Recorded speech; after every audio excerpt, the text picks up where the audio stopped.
नमस्कार, M prime में आपका स्वागत है। मैं हूं आपके साथ वरुण गोयल और आज हमारे साथ जुड़े हैं बेहद खास मेहमान, भारत सरकार के मंत्री, केंद्रीय राज्य मंत्री, जल शक्ति राज्य मंत्रालय और सामाजिक न्याय अधिकारिता राज्य मंत्रालय वो देख रहे हैं, रतन लाल कटारिया जी। सर, बहुत बहुत स्वागत है एम प्राइम पर। धन्यवाद, नमस्कार। सर, शुरुआत आपके मंत्रालय से ही करते हैं। प्रधानमंत्री ने लाल किले की प्राचीर से ऐलान किया था हर घर में नल से जल, और जिस तरह से जल ही जीवन मिशन की शुरुआत हुई, अभी उसकी क्या स्थिति है और जो लक्ष्य रखा गया है 2024 दिसंबर तक, उसमें कितनी प्रगति दिखाई दे रही? प्रधानमंत्री जी ने लाल किले की प्राचीर से 15 अगस्त को यह ऐलान किया था कि हम 3,60,000 करोड़ रुपया खर्च करके हिंदुस्तान के प्रत्येक घर में नल से जल देंगे। इससे पहले 3,23,00,000 घरों में नल से जल था, लेकिन हमने 1.25 साल में कोई 4.5 करोड़ घरों में नल से जल देकर एक रिकॉर्ड कायम किया है कि जितना काम 70 साल में हुआ उससे भी ज़्यादा काम हमने नल से जल के क्षेत्र में 1.25 साल के अंदर करके दिखाया है। और 5 राज्य तो 100% हो गए हैं। गोवा, पांडिचेरी, अंडमान निकोबार, तेलंगाना इत्यादि ये सारे राज्य 100% नल से जल में कवर हो गए हैं। और हरियाणा प्रदेश के भी 12 जिले 100% कवर हो गए हैं और 9 जिलों में जो है वो 98% काम हो चुका है। तो जहाँ पर हमने ये ऐलान किया है कि हम 2024 के अंत तक जो देश के अंदर 19 करोड़ से ऊपर जो हाउस होल्ड हैं, हम सब में नल से जल देंगे। उनमें हरियाणा भी एक छठे राज्य के तौर पर ये 2021 में ही अपने लक्ष्य को प्राप्त कर लेगा। और बहुत तेजी से काम हरियाणा प्रदेश के अंदर हो रहा है। इसके लिए मैं हरियाणा के मुख्यमंत्री आदरणीय मनोहर लाल जी को साधुवाद देना चाहता हूं। और हमने भी कोई 11,500 करोड़ के लगभग राज्य सरकार को नल से जल योजना के अंतर्गत दिया है। सर, जैसे आप बात कर रहे हैं अभी गोवा, पांडिचेरी की, तो जो मरुभूमि जैसे इलाके हैं या दुर्गम पहाड़ी क्षेत्र हैं, क्या हर जगह पहुंच हो पा रही है संभव? कश्मीर से कन्याकुमारी तक, बंबई से गुवाहाटी तक हमारी पहुंच है।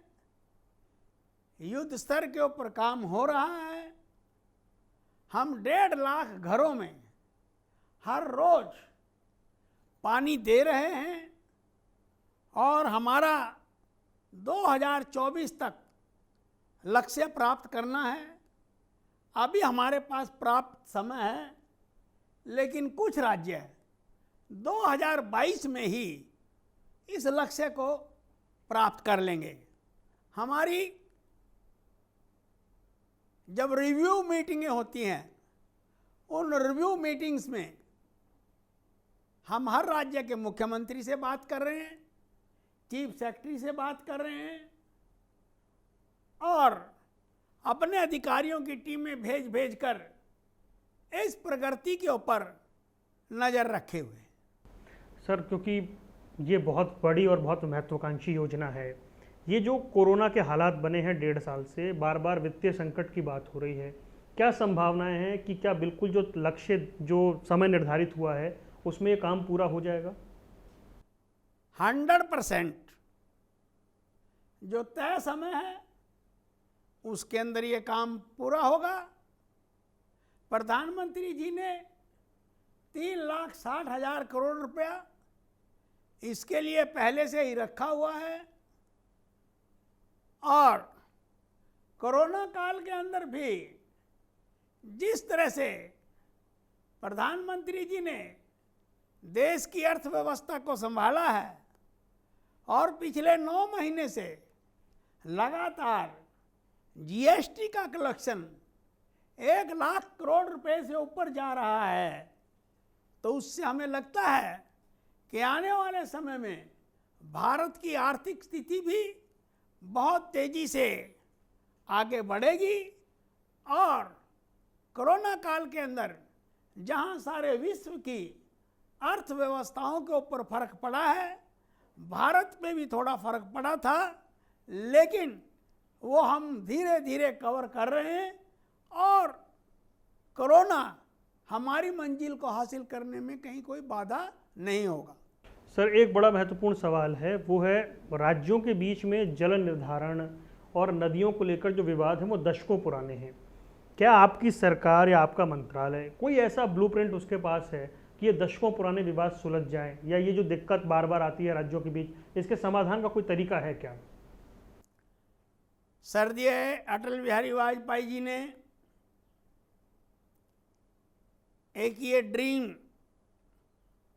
प्रोजेक्ट सोचा था, समझा था, एक सपना लिया था कि अगर भारत की नदियों को जोड़ दिया जाता है तो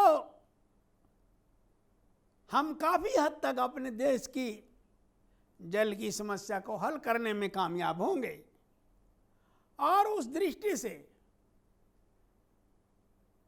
अटल जी के कार्यकाल में ही 30 नदियों को छांटा गया था कि हम इन 30 नदियों को मिलाएंगे और इनके इंटरलिंकिंग होने से देश में पानी की समस्या का हल होगा।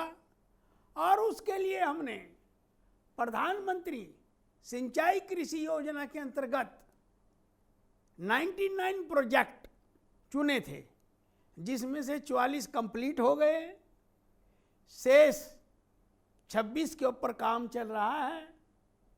और इंटरलिंकिंग की दिशा में अभी प्रधानमंत्री जी ने उत्तर प्रदेश और मध्य प्रदेश के मुख्यमंत्रियों के साथ अभी एक MOU साइन हुआ है केन बेतवा नदी इंटरलिंक को लेकर, और पहली सफलता हमें उसमें मिली है और हमें पूरी आशा है कि धीरे धीरे करके हम उस दिशा में आगे बढ़ेंगे। लेकिन सर, जैसे कावेरी का विवाद है या दूसरे विवाद हैं, आपको लग रहा है कि एक फॉर्मूले पर पहुंच जाएंगे? देखिए, ऐसा है, जो जल का विषय है वो राज्यों का विषय है। हमारा काम है टेक्निकल असिस्टेंट देना और आर्थिक मदद करना। हम कई जो नेशनल प्रोजेक्ट डिक्लेयर होते हैं, हम उनकी 100% फंडिंग करते हैं। और जहां राज्यों के आपसी विवाद हैं, हम राज्यों को आपस में बैठाते हैं। जैसा कि हमारा पंजाब के साथ SYL को लेकर पिछले 60 साल से ही विवाद चल रहा है, और अभी सुप्रीम कोर्ट ने कहा था कि ये विवाद सुलझ नहीं पा रहा है। हमने कई जजमेंट भी इसमें दी हैं। आप हरियाणा और पंजाब के साथ बैठिए और इस दिशा में आगे बढ़िए। उस प्रक्रिया के अंतर्गत अभी हमने 8-9 महीने पहले अपने कार्यालय में, जल शक्ति मंत्रालय में, अपने मंत्री गजेंद्र सिंह शेखावत जी की अध्यक्षता में एक बैठक बुलाई थी और उसमें मनोहर लाल जी भी शामिल हुए थे, मैं भी था, गजेंद्र सिंह शेखावत जी भी थे। और अमरिंदर सिंह जी वीडियो कॉन्फ्रेंसिंग के माध्यम से उसमें जुड़े थे। हमारी 2-2.5 घंटे बातचीत हुई, बड़ी सकारात्मक बातचीत हुई है। और मुख्यमंत्री अमरिंदर सिंह जी ने उस समय कहा था कंक्लूडिंग रिमार्क्स में कि आज अच्छी बैठक हुई है और अगली बैठक मैं चंडीगढ़ में रखूँगा और वहाँ बैठ के विचार विमर्श करेंगे। लेकिन अभी तक उनको पता नहीं फुर्सत नहीं मिली या इंटेंशनली उन्होंने नहीं रखी, लेकिन अभी तक वो मैच्योर नहीं हो पाई है। और अभी 10 दिन पहले ही हरियाणा के मुख्यमंत्री जी हमारे गजेंद्र सिंह शेखावत जी के निवास स्थान पर आए थे। वहाँ पर बैठकर भी हमने हरियाणा की जो जल समस्याएं हैं उनके ऊपर विस्तार से चर्चा की है। और हरियाणा के मुख्यमंत्री आदरणीय मनोहर लाल जी ने भी SYL की कंप्लीशन के बारे में बहुत सी जो बातें हैं हमारे समक्ष रखी हैं।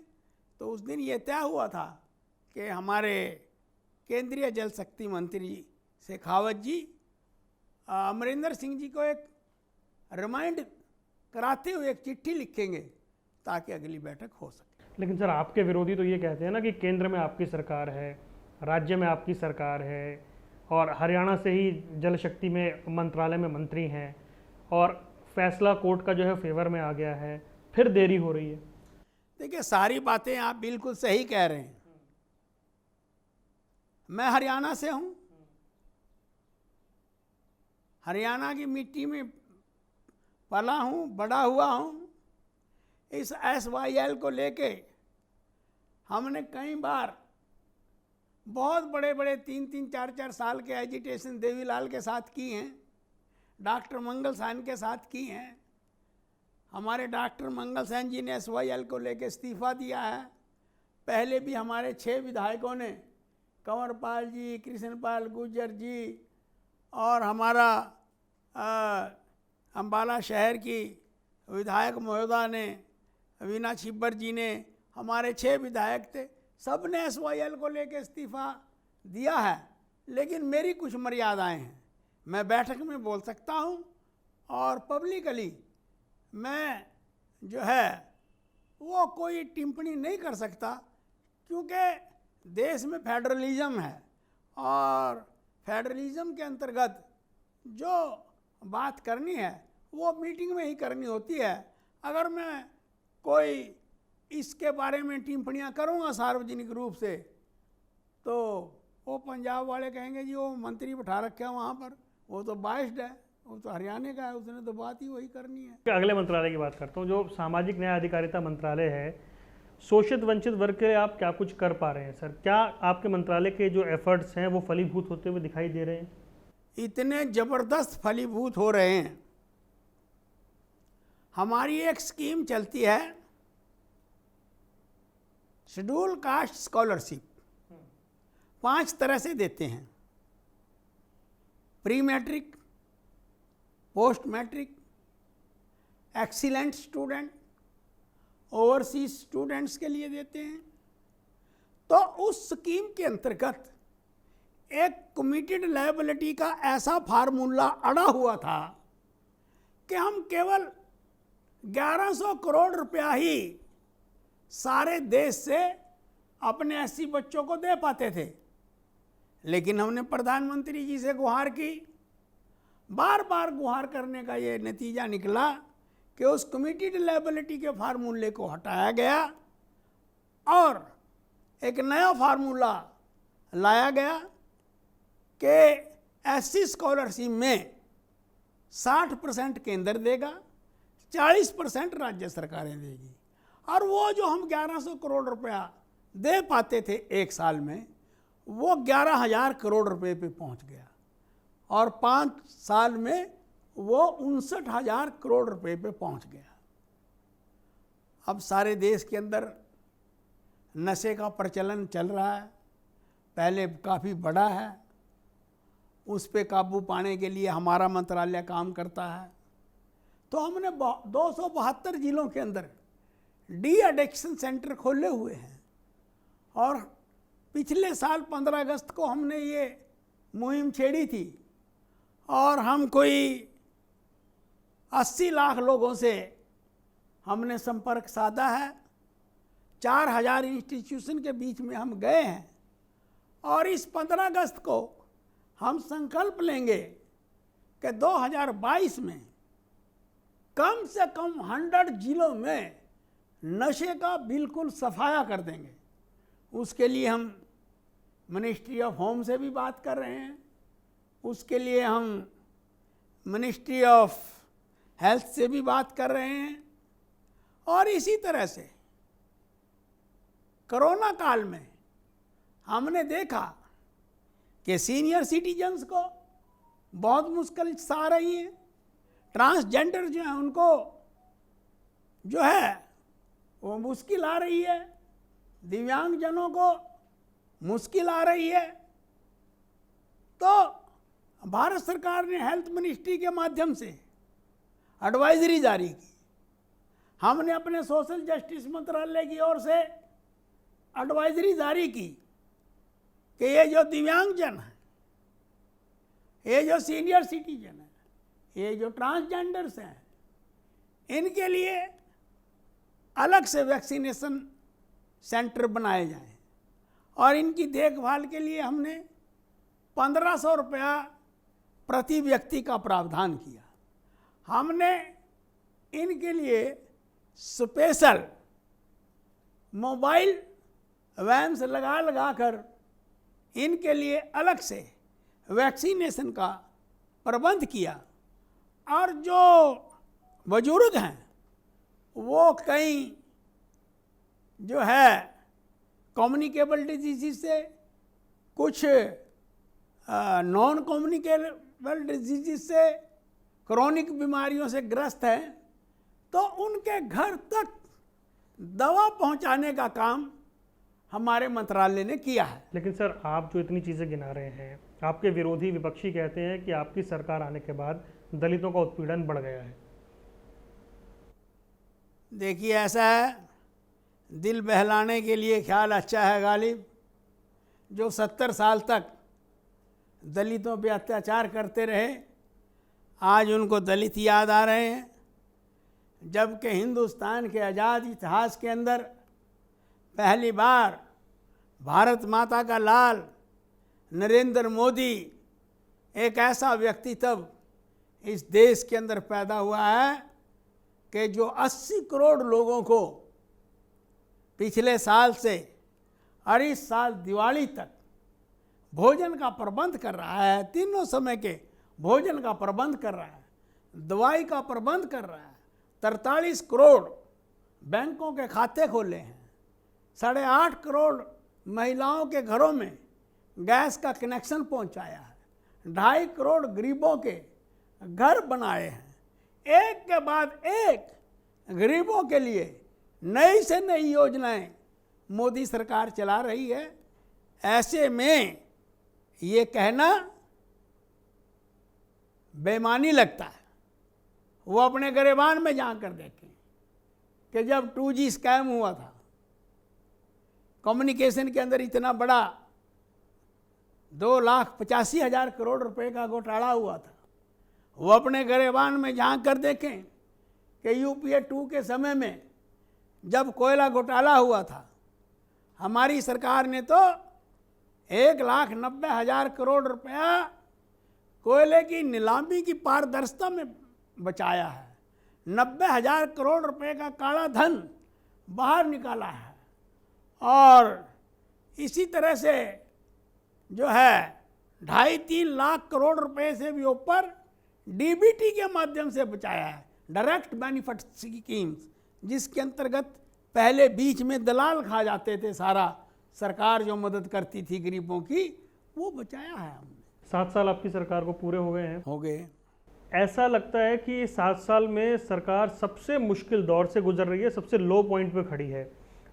जिस तरह से कोरोना प्रबंधन को लेकर राहुल गांधी रोज सवाल उठाते हैं, वैक्सीन के इंतजाम को लेकर सवाल उठाते हैं, क्या सरकार घिरी हुई है? देखिए, ऐसा है, जहाँ तक राहुल गांधी की बात है, मैं तो उसे, वैसे तो जिम्मेवार आदमी हूँ मैं, लेकिन मैं तो उसे फ्यूज बल्ब कहा करता हूँ। 0 + 0 = 0। कभी उसके किसी वक्तव्य में कोई सब्सटेंस दिखाई देता हो, कोई विजन दिखाई देता हो, कांग्रेस के पास देश के लिए कोई नीति हो, कोई नेतृत्व हो। 25 साल से सारा नेहरू खानदान मोदी जी को गालियां दे रहा है, लेकिन जैसे जैसे गालियां देते चले जाते हैं वो कुंदन की तरह चमक कर निकलते हैं। अब इन्होंने, ये बात सही है कि अप्रैल के महीने में कोविड अचानक 5 गुना उछल पड़ा, स्थितियां बड़ी भयानक हुई। वो तो आपकी रैलियों को जिम्मेदार ठहराते हैं ना इसके लिए। देखिए, ऐसा है, कोई बहाना चाहिए गालियां देने का, लेकिन मोदी जी ने तो 17 मार्च को ही ग्रुप्स ऑफ मिनिस्टर्स की मीटिंग में ये क्लियर कर दिया था कि जिस तरह से केरला और महाराष्ट्र में केस बढ़ रहे हैं, कोरोना यहीं पर है, इसको कुचलना होगा, इसको दबाना होगा, उसके लिए काम करना होगा। मोदी जी ने पिछले 1 साल में 8 बार राष्ट्र को संबोधित किया, और जो मंत्र वो हमेशा से कहते रहे हैं, सोशल डिस्टेंसिंग का, मास्क का, और कड़ाई भी, दवाई भी, और इस प्रकार बार बार देश की जनता का मार्गदर्शन करते रहे हैं। और इस लहर को दबाने में भी, जहां अमेरिका को इतने दिन लगे हैं, भारत ने 3 महीने के अंदर ही कोरोना की दूसरी लहर को दबा दिया है। लेकिन ये लहर आज भी है, और कहने वाले तो तीसरी लहर की भी बात कर रहे हैं, डेल्टा प्लस की भी बात हो रही है। तो प्रधानमंत्री जी लगातार हम लोगों की मीटिंगें लेकर, एमपी की मीटिंगें लेकर, पार्टी की मीटिंगें लेकर, मुख्यमंत्रियों के साथ वार्ताएं करके, कैबिनेट सेक्रेटरियों के साथ बातचीत करके इस बात के ऊपर बल दे रहे हैं कि कोरोना यहीं पर है, ये कहीं गया नहीं है, इसको कुचलना होगा, हमें भारत से कोरोना को मिटाना है, तो उसके लिए मिलकर काम करना होगा। हम बधाई देना चाहते हैं अपने देश के कोरोना वॉरियर्स को, अपने डॉक्टर्स को, अपने सफाई कर्मचारियों को, अपने मीडिया को, अपने एडमिनिस्ट्रेटर को, जिन्होंने एक टीम के रूप में काम किया और देश को अभी तक तो इससे बचाया है। राफेल का जिन्न फिर बाहर आ गया। कांग्रेस और राहुल गांधी बड़े हमलावर हैं, लग रहा है सत्र, मानसून सत्र में फिर हंगामा होगा। ऐसा है कि बार बार मुंह खाते रहते हैं। सुप्रीम कोर्ट से बड़ा तो कोई हमारी अदालत है नहीं। सुप्रीम कोर्ट ने क्लीन चिट दी है भारत सरकार को, और मजे की बात तो ये है कि राहुल गांधी जी का लॉ ऑफ द लैंड में तो विश्वास है नहीं, अपने देश के कानून में विश्वास नहीं है। कभी वो फ्रांस के कानून को लिए फिरते हैं, कभी स्विट्जरलैंड के कानून को लिए फिरते हैं, कभी अमेरिका के कानून को लिए फिरते हैं, और पता नहीं कहाँ कहाँ से टूल किट गढ़ के लाते हैं, हमें बदनाम करने की कोशिश करते हैं, लेकिन हर बार पटकनी खा के बैठ जाते हैं। अब भी यही हाल उनका होने वाला है। एक बड़ा ज्वलंत प्रश्न है, वो है किसानों का मुद्दा। चाहे वो हरियाणा में हो या केंद्र में हो, आप लोगों को दिक्कत आ रही है कार्यक्रम करने में। ये इतना लंबा आंदोलन खिंच को गया, ये खत्म क्यों नहीं हो रहा है? क्या इसमें कोई और लोग आ गए हैं, शामिल हो गए हैं? देखिए, किसान हमारा भगवान है, किसान हमारा अन्नदेवता है। किसान ने देश को सेल्फ सफिशिएंट बनाने में बहुत बड़ा रोल प्ले किया है। कोरोना काल के अंदर भी रबी और खरीफ की उत्पादन में आज़ादी के बाद हिंदुस्तान के अंदर इतना बड़ा उत्पादन नहीं हुआ जितना कोरोना काल के अंदर हुआ है। लेकिन ये क्यों हो रहा है? क्योंकि जो 3 कृषि कानून पास किए हैं उनके जो बेनिफिट मिलने लगे हैं किसानों को, और मोदी जी ने जो 7 साल में किसानों के हक में निर्णय लिए हैं, उससे किसानों की इनकम दुगनी होने की ओर बढ़ रही है। सरसों का MSP 4650 है, उसको 7000 से 8000 तक मिल रहे हैं। सूरजमुखी है वो जो है 1500-1600 रुपये ज़्यादा चल रहा है। MSP है 90,000 करोड़ रुपया सारे देश में MSP की फसलों पे मिला है। तो फिर ये समाधान निकलेगा कैसे? इसका समाधान जो है, हम तो कहते हैं आइए, अगर किसी क्लास के ऊपर आपके पास कुछ है तो बात करिए।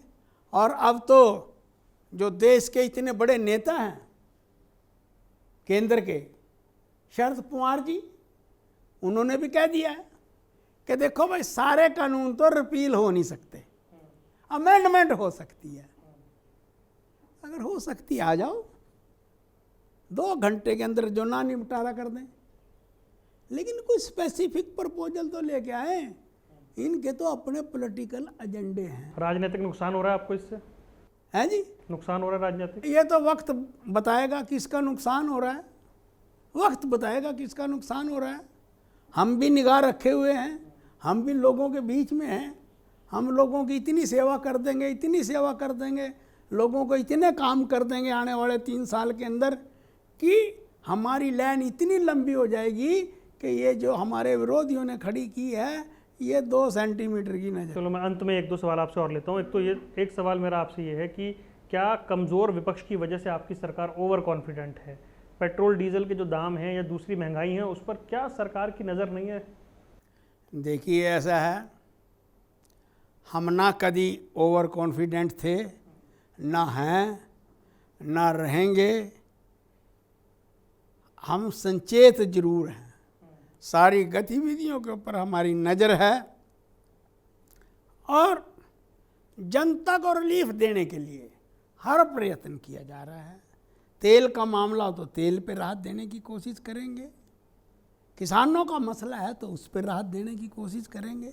देखिए, आखिर खाद का कट्टा 1400 रुपये हुआ, फ़ौरन के अंदर महंगा हुआ खाद, तो हमने एकदम 50% उसके ऊपर जो है सब्सिडी देकर उसको 1400 से तो 700 रुपये में दे रहे हैं कि नहीं, एक के साथ एक मुफ्त है। तो ये राहत हम दे रहे हैं ना, MSP पे भी दे रहे हैं, फसलों पे भी दे रहे हैं, इंडस्ट्री को भी दे रहे हैं। और 29 लाख करोड़ रुपए का पिछले साल पैकेज दिया है और 6.5 लाख करोड़ रुपए का अब जो है 3-4 दिन पहले निर्मला सीतारमन जी ने प्रधानमंत्री जी के आशीर्वाद से जो है पैकेज दिया है। हम जनता के सेवक हैं, जनता हमारी मालिक है। हम कोई मंत्री वंत्री नहीं है, हम तो छोटे से सेवक हैं, जनता के काम कर रहे हैं। रतन लाल जी, आपने हमारे लिए वक्त निकाला, विस्तार से चर्चा की, आपका बहुत बहुत धन्यवाद। थैंक यू, नमस्कार। ये थे हमारे साथ केंद्रीय राज्य मंत्री रतन लाल कटारिया। सभी विषयों पर बेबाकी से उन्होंने अपनी बात रखी। इस खास पेशकश में इतना ही, दीजिए इजाज़त, नमस्कार।